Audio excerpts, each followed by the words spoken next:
Yeah, thank you, Chair.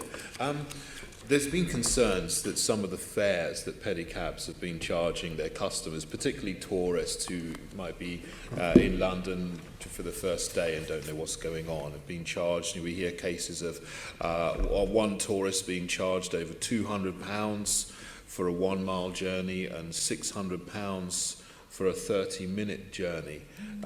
What needs to be done to eliminate fare abuse? Or whoever would like to answer, Chris. Yeah.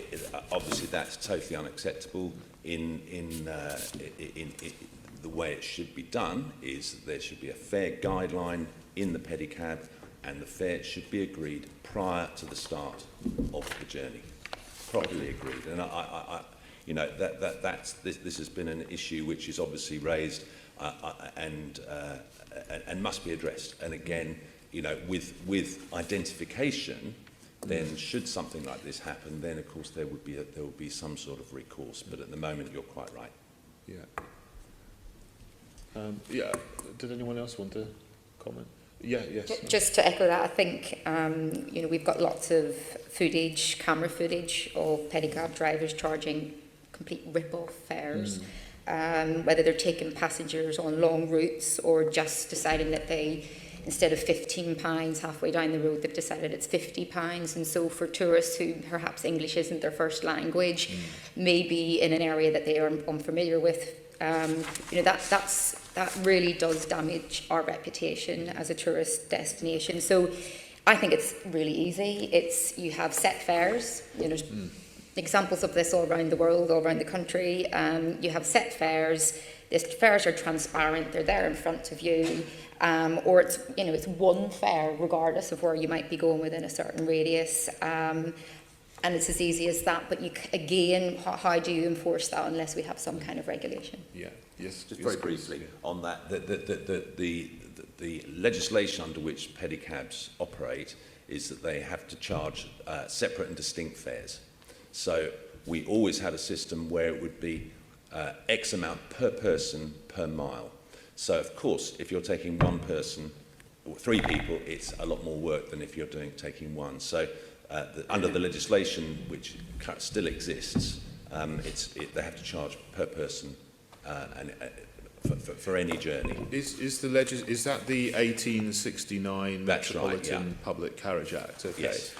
So that's enforceable, is it? That if a pedicab Absolutely. now does not give a separate, distinct fare, then that's enforceable in the law. That's right. That could be enforced. Sorry.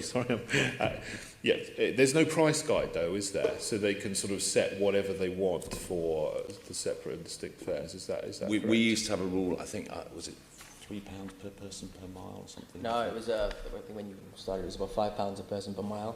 Obviously, according to inflation now, it must be about £7.50. It must be at least that, I'd say, per mile, per person. So in other places they have price lists, so people can see that on the bike, and it may be by destination from the town hall, whatever, to this place or that place, and they have a list so the visitors or tourists can see what they're going to be charged. But then, of course, there's always this this trader mentality. It depends on let's be honest, it can depend on the weight of the person, or there's a lot of the weather. There's lots of different factors you can take into account. Well, one thing, just to pick up on the pricing, and you mentioning that in some cases a price list would be good. Are the pedicabs obliged under the 1869 Act to put up a price list?